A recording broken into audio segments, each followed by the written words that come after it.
كما قلت لك الفصل جاء لأنه والله خالف النظام الداخلي وقبض مبالغ دون وجه حق. هل هذا يعقل؟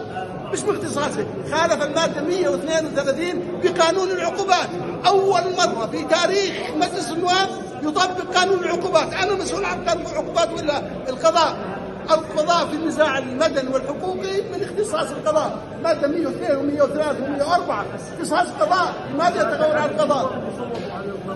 عدد النواب اللي صوتوا عن القرار 8 قديش؟ 92 ربيع شوي اعتقادي حوالي 18 اللي ما صوتوا. احنا مع هيبة المجلس ومع الحفاظ على الدولة وكذا وكذا، أما يتم المناقشة بهذه الطريقة المرفوض ولن تتاح لنا فرصة المناقشة. كيف تحط قضايا مخالفات تحطها جرائم؟ شو دخلني بالقضاء وقانون العقوبات؟ أنا من اختصاص لم يسبق في تاريخ مجلس النواب أن حاكم واحد على جريمة. سبق لمجلس النواب الحكومة على حالة نواب، بعد ما صدرت أحكام اتخذ القرار. يعني شيء أنا باعتقادي هذا قرار لجنة السلوك، وهنالك في بعض المخالفات وتم الفصل على أساس هذا الشيء فقط، ما في شيء ثاني.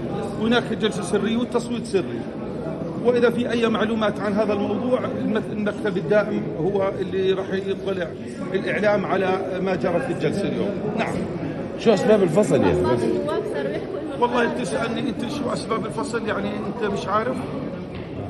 أكيد الكل بيعرف في مخالفات من الزميل، والزميل يعني كل إنسان بيعبر عن رأيه الشخصي، فهذا اللي ما حصل أو ما جرى اليوم. يعني السبب الرئيسي تصريحات النائب السابقة؟ يعني ضمن التصريحات وأشياء إنه غيابه عن المجلس.